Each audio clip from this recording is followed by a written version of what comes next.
माझ्यासारखा ट्रॅफिक मध्ये जर गाडी अडकली आणि जर सिग्नल आलं तर त्या ड्रायव्हरला जशी नवीन ड्रायव्हरला सिग्नलची भीती वाटते तशी वारकऱ्याची गत आहे महाराज वर्णन करतात ज्या पद्धतीने ब्राह्मणांच्या जीवनामध्ये त्रिकाल संध्या असते त्याच पद्धतीने वारकऱ्यांच्या सुद्धा जीवनात त्रिकाल संध्या आहे महाराज. पण वारकऱ्यांच्या जीवनातील जी संध्या त्या संध्येपैकी विशेष असणारी संध्या म्हणजे सकाळी उठल्याच्या नंतर काकडा आणि सायंकाळच्या वेळेला हरिपाठ. सकाळी उठल्याच्या नंतर प्रत्येक वारकरी भगवंताला जागवण्याचं उठवण्याचं कार्य करतो. ऐका, उठा पांडुरंग प्रभात समय पातला वैष्णवांचा मेळा गरुडा पायी दाटला. सकाळी उठल्याच्या नंतर नित्यनेमाने काकडा आणि सायंकाळच्या वेळेला नित्यनेमाने हरिपाठ ही वारकऱ्यांच्या जीवनातील संध्या आहे महाराज. बरं का, ही वारकऱ्यांच्या जीवनातील संध्या. आता आपण सर्वजण हरिपाठ करतो. हरिपाठ सर्वांच्या पाठांतरातले महाराज. मी तुम्हाला सोपा प्रश्न विचारतो, मला एक सांगा, हरिपाठामध्ये हरी हा शब्द किती वेळेस आलेला आहे महाराज? बरोबर, 108 वेळेस आलेला आहे. बरं का, बरोबर आहे महाराज. हरिपाठामध्ये हरी या शब्दाचा उच्चार ज्ञानोबांनी 108 वेळेस केलेला आहे. त्याच्या पुढचं विचारतो, हरिपाठामध्ये हरिपाठ या शब्दाचा उच्चार किती वेळेस आलेला आहे? आता तुम्ही माणसाला आम्हाला जर माहित असतं तुला इथं कशाला बोललेलं असतं. खरं आहे तुमचं महाराज. बरं का, तुमच्या समोर ज्ञान सांगणं म्हणजे मला आज कठीण वाटायला लागलं. बरं का, ऐका, हरिपाठामध्ये ज्ञानोबांनी हरी या शब्दाचा उच्चार 108 वेळेस केलेला आहे आणि हरिपाठ शब्दाचा उच्चार 11 वेळेस केलेला आहे महाराज. बरं का, मनाचं बोलत नाही, कुठं कुठं केलेलं आहे. आपण ते बघण्याचा प्रयत्न करू. एकदा सर्वांनी प्रेमाने भजन करा. विठ्ठल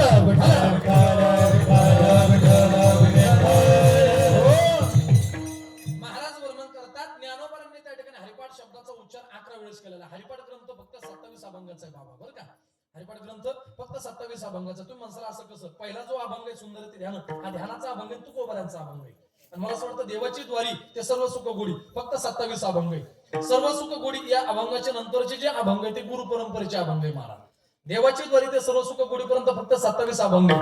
आणि या 27 अभंगामध्ये ज्ञानोबांनी फक्त आणि फक्त मला असं वाटतं 11 वेळेस हरिपाठ या शब्दाचा उच्चार केलेला आहे. बरं का, कुठं कुठं केलेला आहे? सर्वांच्या पाठी मारा. सर्वांनी बोला माझ्यासोबत. बरं का, काही अडचण नाही. एखाद्या दिवस राहिले तर सांगू शकता, घालीन लोटांगण मोकळं पटांगण, काही अडचण नाही. बरं का, ऐका, पहिल्या विभागणीमध्ये हरिपाठ सर्वांच्या पाठी, सर्वांनी मोजा. पहिल्या विभागणीमध्ये देवाची द्वारी ते विष्णूने जपणं, मला असं वाटतं फक्त 1 वेळेस आलेला आहे. बरं का, कुठं आलेला आहे? त्रिगुणासार निर्गुण हे सार, सारा सार विचार हरिपाठ पहिल्या विभागणीमध्ये फक्त 1 वेळेस आलेला आहे. दुसऱ्या विभागणीमध्ये सुद्धा ज्ञानोबांनी हरिपाठ या शब्दाचा उच्चार 5 वेळेस केलेला आहे महाराज. बरं का, मला असं वाटतं त्रिवेणी संगमी ते हरिवंश पुराण फक्त 5 वेळेस. नित्य सत्यमित हरिपाठ ज्याशी कळी काळ त्याशी न पाहे दृष्टी ज्ञानदेवा चित्ती हरिपाठी नेमा मागली या जन्मा मुक्त झालो सिद्धी बुद्धी धर्म हरिपाठी आले प्रपंच निवाले साधू संगे हरिपाठ कीर्ती मुखे जरी गाय पवित्रची होय देह त्याचा मनोमार्गी गेला तो तेथेची मुकला हरिपाठी स्थिरावला तोची धन्य. किती वेळ झालं महाराज? 6 वेळेस झालं. बरोबर, 6 वेळेस झालं. आता तिसऱ्या विभागणीमध्ये सुद्धा 5 वेळेस आलेले महाराज. नामसंकीर्तन ते सर्व सुख गोडी फक्त 5 वेळेस आलेले. अनंत जन्माचे तप एक नाम सर्व मार्ग सुगम हरिपाठ योग याग क्रिया धर्म माया गेले ते विलया हरिपाठी गेले निवांत चिठेले आणि भ्रमर गुंतले सुमन कळीते ज्ञान देवी सांग झाला हरिपाठ आणि पूर्व जा वैकुंठ मार्ग सोपा. किती वेळ झालं? 10 वेळेस झालं. पंत आता 11व्या वेळेस कुठे आलेलं?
सर्वांना समाधीचं जीवन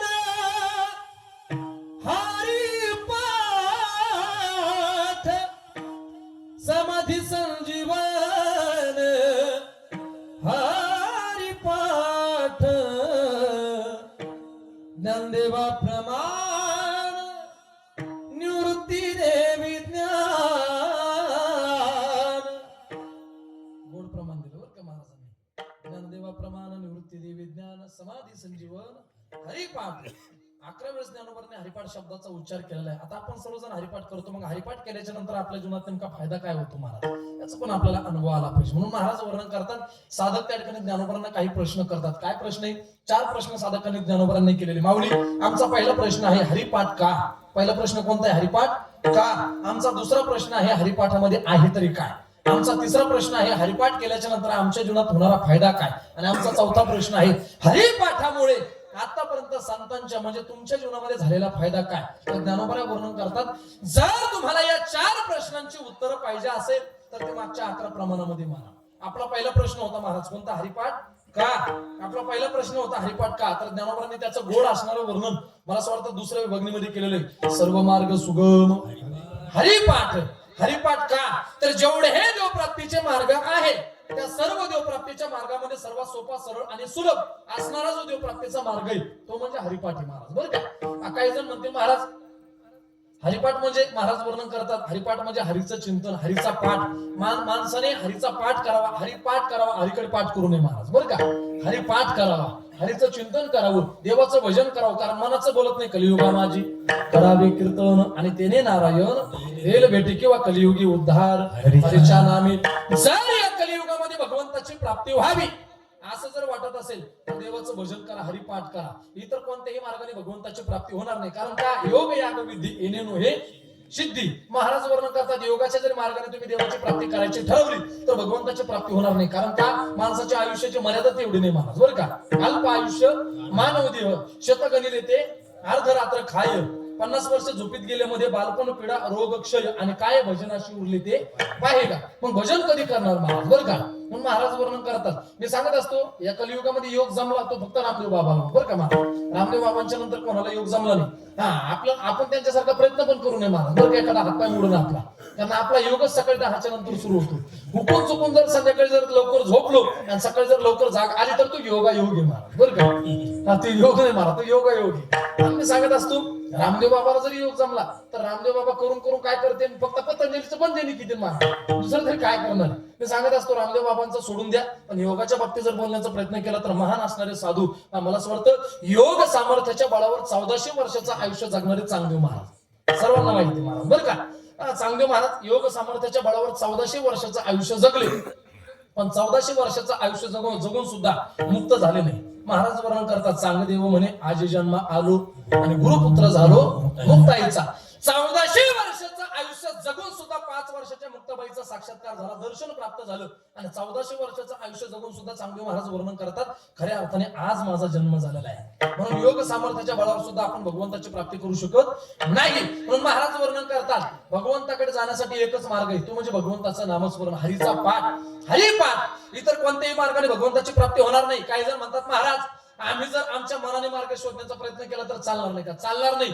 जो मार्ग आपल्या जीवनात आपल्याला ज्ञानोबरांसारख्या महात्म्यांनी दाखवलेला त्या मार्गाचा त्या ठिकाणी स्वीकार करा, तो मार्ग अवलंबण्याचा प्रयत्न करा. त्याचा फायदा तेनेची पण ते चालू जाता न पडे गुंता कोठे काही. संतांनी दाखवलेल्या मार्गाने जाण्याचा प्रयत्न केला तर आपल्या जीवनात कुठल्याही प्रकारच्या अडचणी, कुठल्याही प्रकारचे अडथळे निर्माण होणार नाही. महात्म्यांनी दाखवलेल्या मार्गाने जाण्याचा प्रयत्न करा. महाराज वर्णन करतात, जर तुम्ही तुमच्या मनाचा शहाणपणा केला तर माणसाचं जीवन हे अधोगतीला गेल्याशिवाय राहत नाही, फजिती झाल्याशिवाय राहत नाही. मनाचं बोलत नाही महाराज, तुमच्या लक्ष देण्याकरता जर आपण मनाचा शहाणपणा केला, संतांचं नाही ऐकलं तर माणसाची काय फजिती होते लक्ष देण्याकरता 2 मिनिटाचा दृष्टांत सांगतो. सर्वांनी मोठ्या प्रेमाने भजन करा. विठ्ठल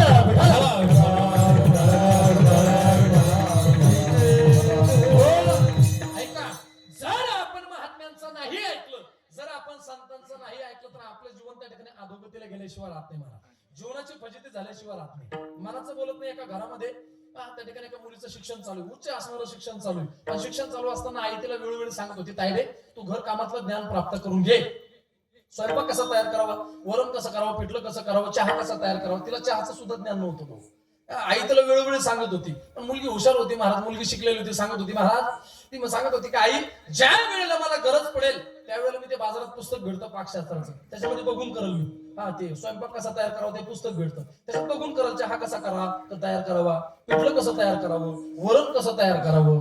तिला चहाचं सुद्धा ज्ञान नव्हतं महाराज बरं का. आई म्हणजे संत आहे आणि मुलगी म्हणजे जीव आहे महाराज. आई रूपी संत मुलगी रूपी जीवाला वेळोवेळी सांगण्याचं कार्य करतात, पण जीव त्या ठिकाणी संतांचं ऐकत नाही महाराज बरं का. आणि काही दिवसामागे दिवस गेले, काही वर्षाचा कालावधी गेला, हळूहळू करता ती मोठी मुलगी त्या ठिकाणी मोठी झाली महाराज आणि उपवर झाली, लग्नाच्या वयाची झाली आणि थाटामाटामध्ये तिचा विवाह सोहळा संपन्न झाला. तुम्ही म्हणसाल इतक्या लवकर कीर्तनात लवकर लग्न होतं महाराज बरं का. असं नाही होणार. असं लग्न हा शब्द कानावर जरी पडला तरी समाधान आहे आताच्या काळात बरं का. सोडूनच द्या महाराज,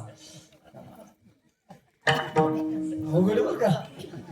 तुम्ही भाग्यवान माणसं आहे, पण तरी तुमचं दुर्भाग्य म्हणायला लागेल. तुम्ही विषय कारण थोडस सबर धरा पाहिजे तुम्हाला, माझ्याच काम नव्हता.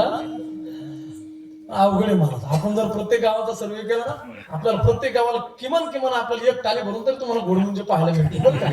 तुम्ही म्हणसाल गोड म्हणजे काय सांगतो महाराज. आता जो 20, 22, 25 वर्षाचा सरपंच तो मुंज्या 35, 40, 45 वर्ष कुठं मुंजे असतात का भाऊ? हे मुंजे नाही, हे गोड मुंजे. म्हणून आता जे राहिले ते राहिले. मी सांगत असतो राहिलेले टेन्शन नाही घ्यायचं. मस्त पावसाळी गांजा घ्यायचा, 5 मीटर भगवा कपडा घ्यायचा, बंबोले टेकडीवाले चिलिंबन आहे ताज्या दम लागले एवढंच नाही घ्यायचं माणूस बरं का.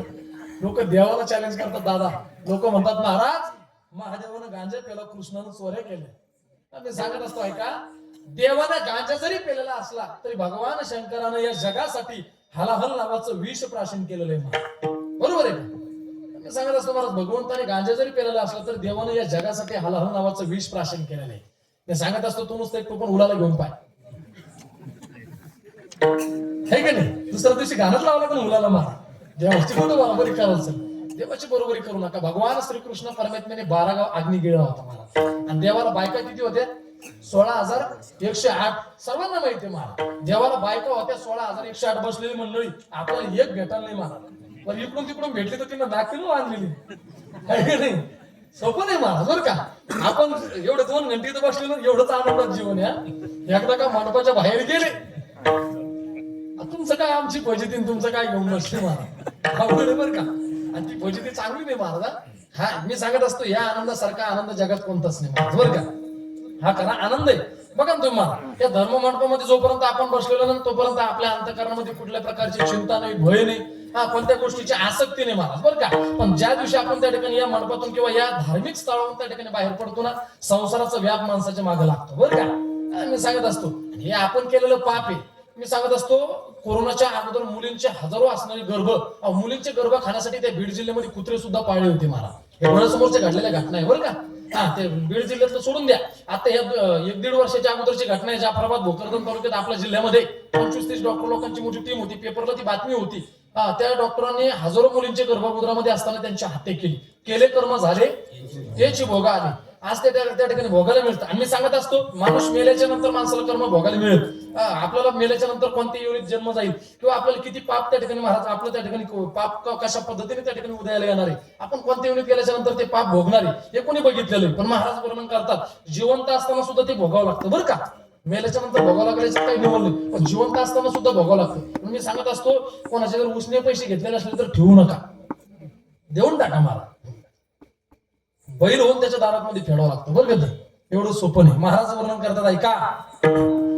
क्षणिक सुखासाठी आपुल्या कोणी होतो नीती भ्रष्ट, कोणी त्यागी जीवन आपुले दुःख जगी करण्या नष्ट.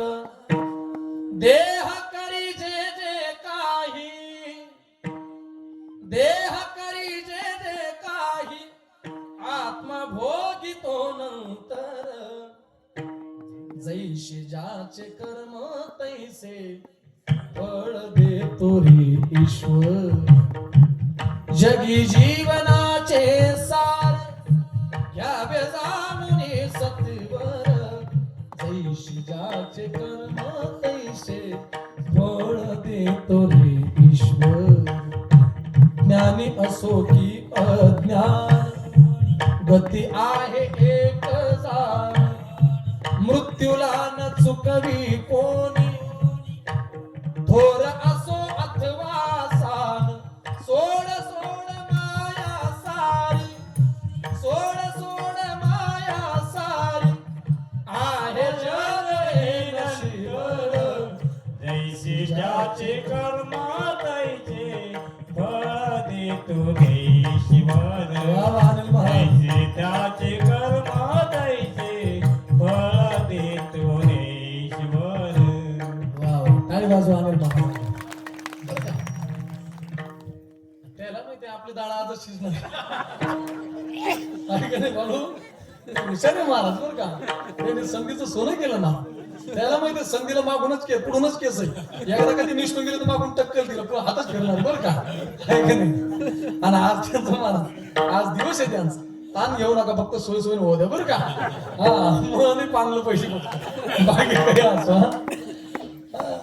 पण बरं का भजन प्रेमी हा ते असं आहे. उद्यापासून मी त्याच्या शेजारीचे टप्प्यात आला की ते कार्यक्रम केल्याशिवाय राहत नाही महाराज. आहे का नाही. ऐका, मी सांगत असतो महाराज, माणूस गेल्याच्या नंतर माणसाला पुढचा जन्म कोणता भेटणार हे कोणी पाहिलं नाही, पण ह्या जन्मात सुद्धा माणसाला भोगावं लागतं बरं का. पण महाराज वर्णन करतात, ऐका. आपला विषय चालू होता, हा ते मुलगी त्या ठिकाणी विवाहित झाली आणि विवाहित झाल्याच्या नंतर महाराज थाटामाटामध्ये तिचा विवाह सोहळा संपन्न झाला आणि इथे जातीची झाली महाराज. पण आईचं ऐकलेलं नव्हतं बरं का. आईचं ऐकलेलं नव्हतं आणि इथे जातीची झाल्याच्या नंतर घरी 4-5 पाहुणे आले, महिला मंडळ. संतांचं नाही ऐकल्याच्या नंतर काय फजिती होती. त्या ठिकाणी सासरे बोलणी आवाज दिला, सुनबाई 4-5 कप चहा ठेवा, 4-5 कप चहा ठेवा असा आवाज दिला. पण तिला चहाचं सुद्धा ज्ञान नव्हतं महाराज बरं का. आता तिने विचार केला, जाऊ दे त्या ठिकाणी आपल्याला आपण स्वयंपाक जरी शिकलेलं नसलो तर काय झालं. जुना काळ होता, तिने ते अलमारीमध्ये ठेवलेलं पुस्तक होतं पाकशास्त्राचं, काढलं बाहेर आणि असं भिंतीवर उघडं ठेवलं महाराज. पुस्तक उघडलं, त्याच्यामध्ये पहिलंच पान होतं, पहिलाच मुद्दा होता महाराज, चहा कसा तयार करावा. आणि त्याच्यामध्ये परत पहिला मुद्दा होता, गॅस पेटवावा. आता चुली राहिल्या नाही, महिला मंडळ आहे की नाही. गॅस पेटवावा, गॅस पेटवला महाराज. दुसऱ्या मुद्द्याला होतं पातेलं ठेवा, पातेलं ठेवलं. तिसऱ्या मुद्द्याला होतं जेवढा कप चहा करायचा तेवढं कप पाणी टाकावं, पाणी टाकलं. चौथ्या मुद्द्याला होतं साखर टाकावी. तिसऱ्या मुद्द्याला होती साखर टाकावी, साखर टाकली. 5व्या मुद्द्याला होती पत्ती टाकावी. त्या ठिकाणी महाराज पत्ती तेवढाच काळ त्यांच्या घरी नव्हती पत्ती. आणि तिने विचार केला, आपल्या घरात पत्ती नाही म्हणून काय झालं, आपण शेजाऱ्याच्या घरी जाऊ आणि घेऊन येऊ. आणि जुना काळ चांगला होता महाराज बरं का. आपल्या घरातली जर एखादी वस्तू संपली, तुम्ही पत्ती संपू द्या, साखर संपू द्या, पीठ संपू द्या, मीठ संपू द्या, आपण शेजाऱ्याच्या घरून जाऊन आणत होतो. आज पण ही परंपरा खेड्यापाड्यात जिवंत बरं का, आहे की नाही. आमच्या माता भगिनींना विचारा, ही आज पण परंपरा खेड्यापाड्यात जिवंत आहे. आपल्या घरातलं पीठ मीठ तेल काही संपू द्या दादा, लगेच आपण शेजाऱ्याच्या घरून जाऊन आणतो. फक्त वाईट एकाच गोष्टीचं वाटतं दादा, कोणतं. आमच्या जर माता मावल्या शेजारणीच्या घरी पीठ आणायला गेल्या तर ते आणते वेळेस मला असं दाबून दुबून आणते बरं का, आहे की नाही. आणते वेळेस दाबून दुबून आणते आणि ज्यावेळेस तिला रिटर्न द्यायचं ना मोहिते पाटील, त्यावेळेस असं झटकीत देते महाराज. पण ते खेळावं लागतं बरं का, सोपं नाही एवढं. मी सांगत असतो महाराज, जुना काळ चांगला होता बरं का. एवढा चांगला होता जुना काळ. जुन्या काळामध्ये आपल्या घरातला विस्तू जरी संपला तरी लोक शेजाऱ्याच्या घरून जाऊन आणत होते, बरोबर आहे ना.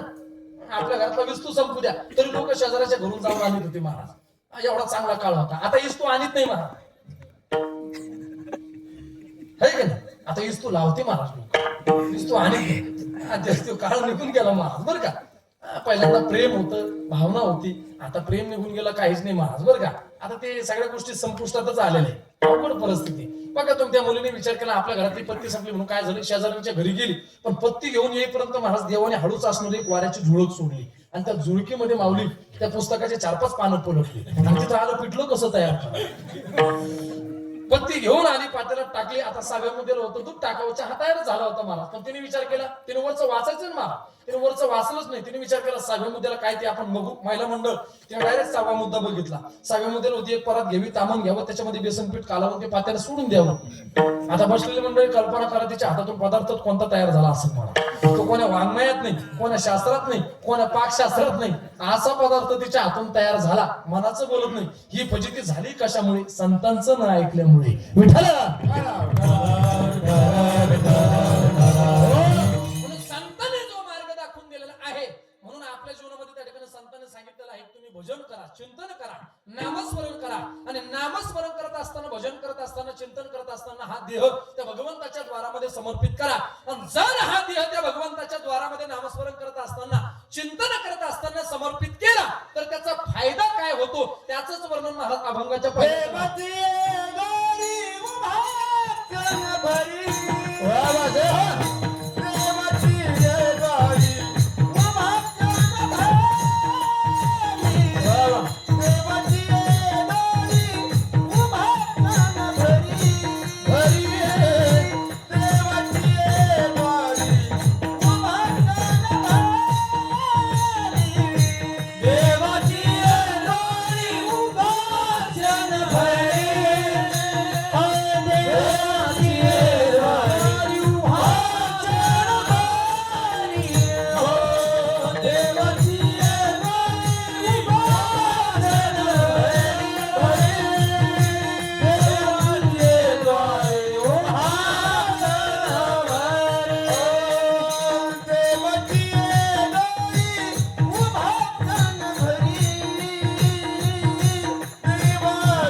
देवाची द्वारी उभा क्षण भरी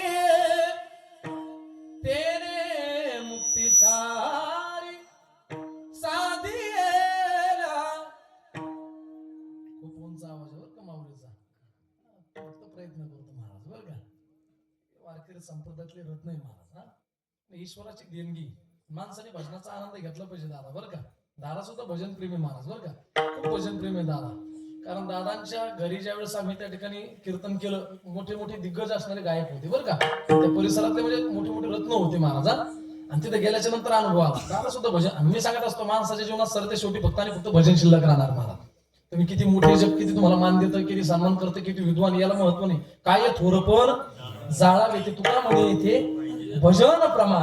महाराज वर्णन करतात सरते शेवटी फक्त आणि फक्त भजन शिल्लक राहणार आहे. आणि भजनाचं महात्म्य, भजनाचं सामर्थ्य, भजनाची ताकद किती जर तुम्हाला सांगायचं झालं ना तर वेगळं सांगायची गरज नाही. सगळ्यांकडे मोबाईल आहे महाराज बरं का. भजनाचं जर जिवंत सामर्थ्य बघायचं असेल ना, भजनाची जिवंत ताकद जर बघायची असेल तर ते वृंदावनचे प्रेमानंद महाराज.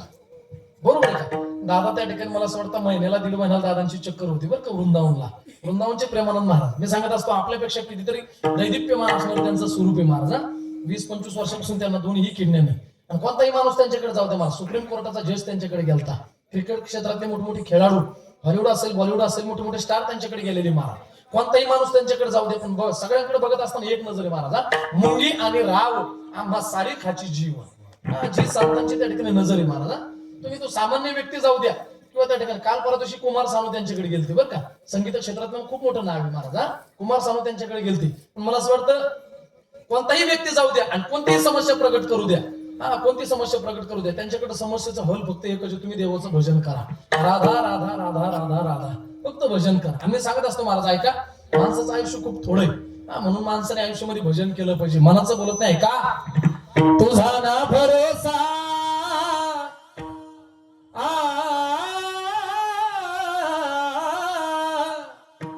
तुझा ना भरोसा न माझा भरोसा,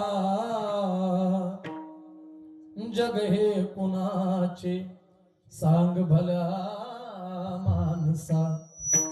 असो चूल माती आणि मीठ भाकर, नाम हरीचे मुखी गोड साखर. सोडून दे रे धनाच्या तू लालसा, जग हे कुणाचे सांग भल्या माणसा. कधी लागेल कधी लागेल कधी लागेल रे वेड्या तुला, गोडी अभंगाची कधी लागेल रे वेड्या तुला, गोडी अभंगाची कधी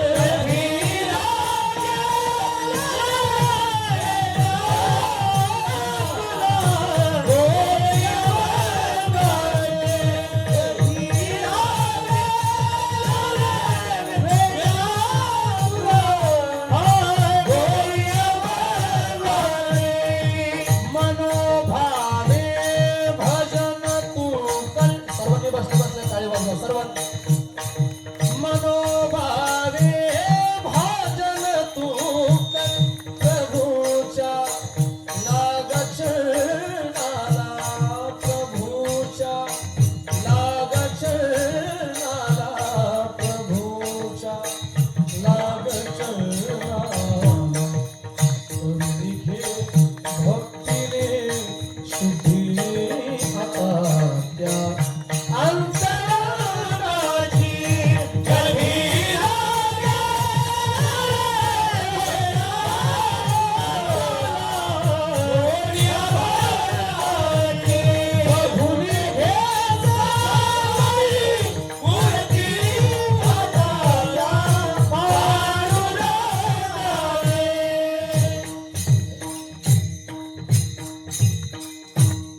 असो हा जन्म मोलाचा, असो हा जन्म मोलाचा, नको तू घालवू बाया, नको तू घालवू बाया, नको तू घालवू वाया. जपून तू चाल, जपून तू चाल, जपून तू चाल रे वेड्या तुटे ती दोर पतंगाची.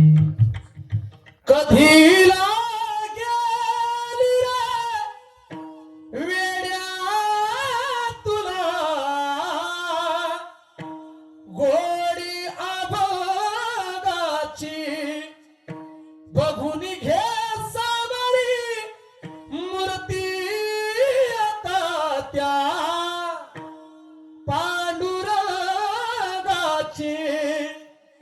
माणसाच्या जीवनामध्ये सरते शेवटी फक्त आणि फक्त भजन शिल्लक राहणार बरं का.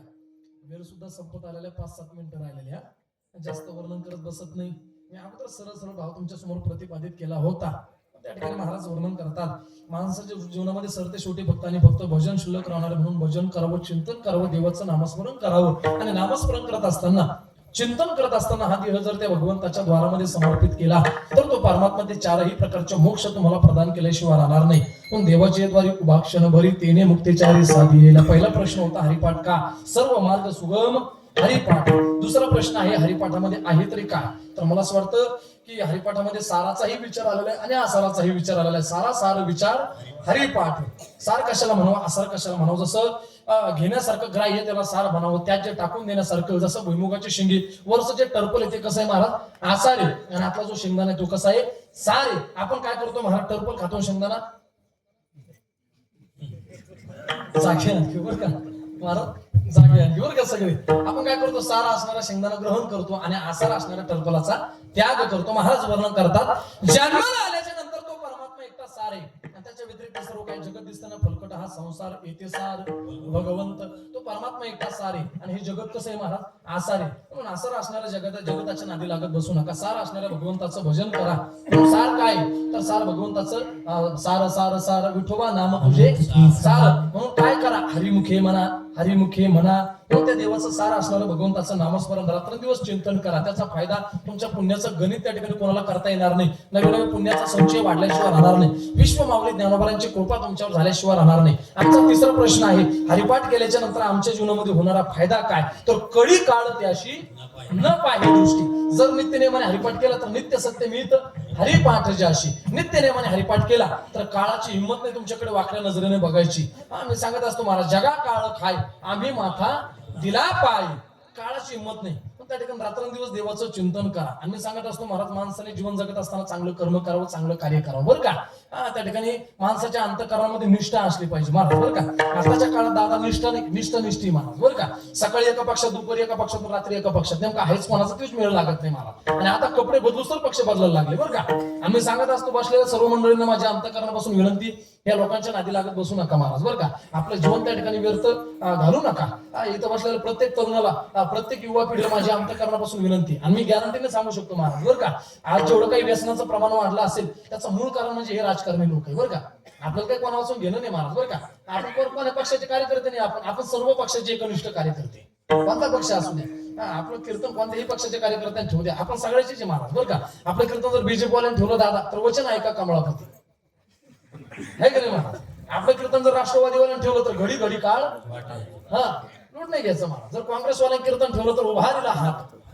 आपण कोणत्याच पक्षाचे नाही बरं का. आणि जर हुकून चुकून महाराज आपलं कीर्तन शेनीवाल्याने ठेवलं तर तीक्ष्ण उत्तरे हाती घेऊन बाण फिरे. आणि जर यदा कदाचित हुकून चुकून आपलं कीर्तन अपक्षवाल्याने ठेवलं तरी सुद्धा अभंग. मला असं वाटतं मजा नाही हात पांगुळ झालो देवा नाही हात न पाय. ते सांगत असतो अंतःकरणापासून बोलत असतो. आज दुर्दैव आहे आपल्या हिंदू धर्माचा 80% 90% हिंदू समाज आज व्यसनाच्या आहारी गेलेला महाराज.